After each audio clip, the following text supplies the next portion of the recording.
인내란 참을 수 있는 것을 참는 것이 인내가 아니라 참을 수 없는 것을 참는 것이 인내입니다.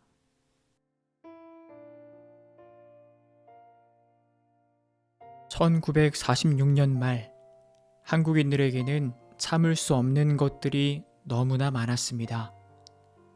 36년이라는 일제의 기나긴 압제를 참고 인내하며 해방을 맞이하였으나 정치적 혼란은 가중되었고 배고픔과 가난이라는 여전한 참을 수 없는 것들은 해방이 되어도 늘 우리 곁에 있었습니다.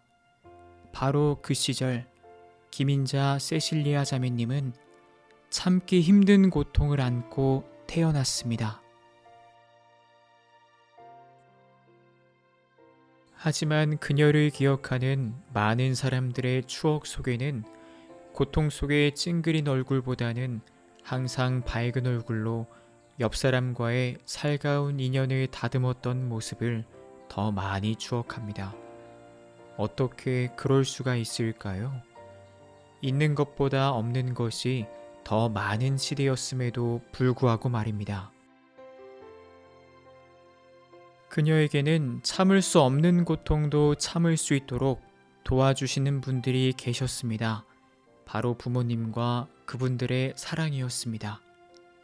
비록 머리조차 가누기 힘든 몸이었으나 맏딸인 그녀에게 주었던 부모님의 사랑은 그녀의 삶을 평생 지탱해 줄 만큼 크고 깊었습니다. 가난하고 힘들었던 시대였음에도 부모님은 스스로 몸을 움직일 수 없는 그녀를 업고 문 밖을 나서며 세상을 보여주셨습니다. 장애를 가지고 태어났다고 구박하거나 눈치를 주거나 미워하지 않고 오로지 사랑만을 주셨습니다. 그러니 자매님은 아마도 부모님의 등에 업혀 문밖 세상보다 더 넓은 부모님의 든든한 등을 보았을 것입니다. 이러한 부모님의 사랑 덕분인지 몇 살 즈음 기적적으로 발의 감각이 살아났습니다. 이는 앞으로 그녀의 삶에서 누구보다도 해맑은 삶의 의지에 대한 기적을 보여주는 시작이었습니다. 그녀는 학교 교육을 받지 못하였습니다. 운명처럼 가지고 태어난 몸의 고통이 그 걸림돌이 되었지만 학교를 가야 할 나이가 되었을 때 장애를 가진 아이를 받아들일 학교조차도 없었던 것이었습니다. 그렇게 부모님의 사랑만을 배우던 그녀에게도 그를 배울 수 있는 기회가 찾아왔습니다. 동생들이 학교를 다니기 시작하고 그들이 사용하던 책들이 도구가 되어 주었습니다. 그래도 사람이 살면서 자기 이름 석자는 쓸 줄 알아야 하지 않나 하는 마음에 어깨 너머로 새겨두었던 자음과 모음들을 책을 통하여 엮고 썼고 얼러가며 혼자서 글 배우기를 시작한 것입니다. 그리고 이 배움을 통하여 책이라는 또 다른 세상을 알게 되었습니다. 동생들이 가지고 다니는 책의 수준이 높아질수록 그녀 또한 세상을 더 깊이 바라볼 수 있었습니다. 정상적인 학교 교육을 시키지 못하여 늘 마음 아파하시던 아버지는 그녀가 책을 읽는 모습을 보게 됩니다. 그날 이후 아버지의 미안하고 아팠던 마음은 놀랍고 반가운 마음으로 변하여 딸에게 사줄 수 있는 책은 모두 사다 주었습니다. 그녀는 그 시절 책 읽는 시간이 가장 행복했었다고 말씀하셨습니다. 그러나 책이라는 세상도 걸을 수 있다는 감사함도 잠시 아버지의 죽음이라는 또 다른 비극이 그녀를 덮쳐왔습니다. 더욱 어려워진 가난은 어머니 혼자 짊어지기에 그리 쉽게 참을 수 있는 것이 아니었습니다. 마침내 18년 후 참을 수 없는 가난을 참아내며 자식을 위해서 한 생을 다 태우셨던 어머니마저 선종하시게 되었습니다. 대부분이 그러하듯 부모님이 돌아가셨다는 것은 거센 세상 풍파를 막아주시던 커다란 등이 사라지는 것이었습니다. 그래도 다행인 것은 새 동생이 있었습니다. 이미 결혼을 한 여동생이 같이 살자고 물었습니다. 그러나 언니로서 동생에게 짐이 될 수 없다는 결심은 동생의 제안을 거절하게 만들었습니다. 이제 그녀가 가족이라는 울타리를 떠나 살 수 있는 곳은 사회복지 시설밖에 없었습니다. 1985년 3월 27일 그녀는 꽃동네 가족이 되었습니다. 꽃동네에서는 입소하신 분들을 생활인이나 거주인이 아닌 가족이라고 부릅니다. 이 호칭은 꽃동네 초창기 봉사자들이 오기 전부터 부르던 호칭이었습니다. 이는 시혜자와 수혜자로서의 위치가 아니라 동등한 하나의 가족이라는 이름 안에서 친가족처럼 서로가 서로에게 사랑을 주고받으면서 하느님 안에서 서로의 완성을 위하여 살아가는 공동체이기에 가능한 것입니다. 이로써 그녀는 부모님을 떠나보내고 형제들과 멀어졌지만 꽃동네 안에서 더 많은 가족을 가지게 되었습니다. 그 중에서도 배영희 엘리사벳 자매님과의 관계는 참 애틋하였습니다. 말할 수 있고 들을 수 있고 생각할 수 있는 세 가지만 소유한 몸으로도 행복하다 노래했던 배영희 자매님에게 그녀는 당신이 손처럼 쓸 수 있는 발로 밥을 먹여주고 양치를 해주고 얼굴을 씻겨주며 대소변을 받아주는 등 해줄 수 있는 모든 것을 다 해주었습니다.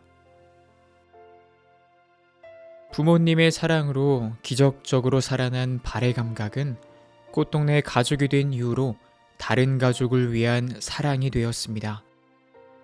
이 사랑의 발가락으로 수도 놓고 붓글씨도 쓸 수 있었습니다. 수를 놓은 작품만 해도 20여 점이 넘으며 특별히 93년 가평꽃동네 노체리 안드리 자해병원 준공식 때 자매님이 손수 수놓은 예수님상 작품을 오웅진 신부님께서 영부인에게 선물하기도 하였습니다. 그런데 이것이 정말 가능한 이야기일까요? 그녀는 뇌성마비를 가지고 있었습니다. 뇌성마비란 발달 중인 태아 또는 영아의 뇌에서 발생하는 비진행성 장애에 따른 활동에 제한을 주는 운동과 자세의 발달에 영구적인 장애를 초래하는 질환이라고 합니다. 그러니까 태어나서는 스스로 아무것도 할 수가 없었고 8살쯤 되었을 때 겨우 발신경이 살아나 몸 하나 가눌 수 있었다는 것입니다. 이런 몸을 가지고 다른 이의 밥을 먹이고 씻겨주고 대소변을 받아주고 술을 놓고 붓글씨를 쓰고 정말 기적 같은 이야기입니다. 아주 어려운 사정에 처한 어떤 이가 있었습니다. 이분은 자살을 생각하고 있었습니다. 이를 매우 안쓰럽게 여긴 친구가 꽃동네에 한번 가보라고 권유했고 이에 꽃동네를 찾아오게 되었습니다. 그리고 음성꽃동네 희망의 집에 들려서 장애인 가족분들이 직접 만든 작품들을 보다가 우연히 김인자 세실리아 자매님을 만나게 되었답니다.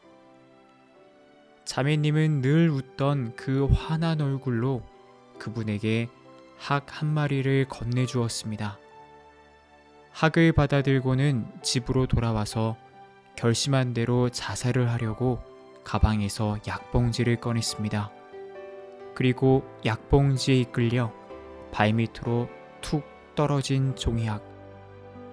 김인자 자매님이 발가락으로 접어준 종이약이었습니다. 곧바로 김인자 자매님의 모습이 머릿속에 떠올랐습니다. 뭉클하고 뜨거운 무엇이 가슴 속에서부터 치솟아 올라왔습니다. 그리고 생각했습니다. 아, 살아야지. 옛날 떠돌던 말들 중에 종이약 1000마리를 접으면 소원이 이루어진다는 말이 있었습니다. 그러나 그녀는 발가락으로 접은 단 한 마리의 종이약으로 벼랑 끝에 서 있던 누군가를 살렸습니다. 물론 종이약 한 마리로 그분의 벼랑이 사라지진 않았을 것입니다. 하지만 종이약 한 마리로 그분의 삶은 벼랑이 아니라 그 반대쪽을 바라보았을 것입니다. 2020년 4월 7일 하느님께서는 그녀를 당신의 곁으로 부르셨습니다. 하느님께로 돌아가시기 오래전 자매님은 자신의 안구와 장기, 사체까지 모두 기증하셨습니다.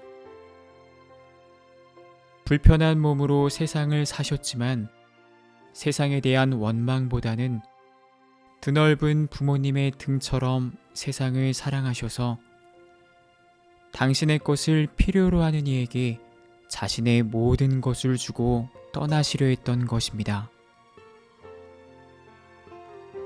하지만 지병으로 인하여 그 뜻을 이루지 못한 것으로 전해집니다. 그러나 사랑의 꽃은 다른 방식으로 피어났습니다. 돌아가시기 10년 전 2010년 3월 그녀는 희망의 집에서 살다 건강이 쇠약해져 꽃동네 노인 전문 요양원인 부활의 집으로 가게 됩니다. 몸은 쇠약해졌지만 평생 사랑의 삶을 사셨기에 2014년에는 꽃동네 천사의 집 아기들을 위해 우유값으로 써달라며 동전이 가득 담긴 고양이 저금통을 미사예물로 봉헌하십니다. 2016년 성녀 세실리아 축일을 맞아 직원들이 그녀를 위하여 미사예물을 봉헌하였습니다. 그리고 이 미사예물 2만 원이 재단 설립 기금의 바탕이 되어 이후 4년 동안 김인자 세실리아 자매님의 이름으로 생명문화 확산과 해외 꽃동네 돕기 등 도움이 간절한 곳에 총 7억 원이 지원되었습니다. 그녀의 사랑은 기적의 이야기를 낳았습니다. 더욱이 2014년 꽃동네를 방문하신 프란치스코 교황님께는 발로 손수 접은 종이약을 발로 직접 선물해 드렸습니다. 교황님께 드릴 종이약을 선물로 접을 때 자매님의 마음은 이미 천국에 머물렀을 것이라고 여겨집니다. 자매님의 장례식은 코로나로 인하여 간소하게 치러졌습니다. 그리고 지금은 음성꽃동네 낙원묘지에 모셔져 있습니다. 인내란 참을 수 있는 것을 참는 것이 아니라 참을 수 없는 것을 참는 것이다 라는 그녀의 말 한마디를 곰곰이 생각해 봅니다. 사실 참을 수 없는 것을 참는다는 말 자체가 모순입니다. 살면서 아픔과 상실이 찾아왔을 때 참을 수 있는 것이라면 참고 참을 수 없는 것이라면 다른 방법을 찾아야겠지요. 하지만 가난한 시대, 병든 몸과 제한된 환경, 그리고 수도 없이 찾아오는 뒤틀린 몸의 고통, 그녀는 참았습니다. 참고 또 참으며 당신이 하실 수 있는 모든 사랑을 살아오셨습니다. 그녀는 일찍이 오홍진 신부님께 장애인들에게 무관심하지 말아달라는 부탁을 하셨습니다. 그리고 장애인들의 교육을 위한 특수학교인 꽃동네 학교를 설립하는 데에도 일조를 하셨습니다. 그 옛날 당신을 업어주던 부모님의 넓은 등처럼 책이라는 세상을 보여준 동생들과 아버지처럼 꽃동네 학교에 다니는 학생들에게 사랑을 주는 가족의 역할을 하셨습니다. 살아생전 그녀가 보여준 사랑의 삶은 참을 수 없는 고통이라는 십자가를 짊어지며 살았기에 가능했던 사랑이었을 것입니다. 그녀의 삶에서 아름답게 연주되었던 사랑을 하면 사랑이 된다 라는 소리 없는 이 울림을 오늘 저희들의 마음속에 고이 간직해 봅니다.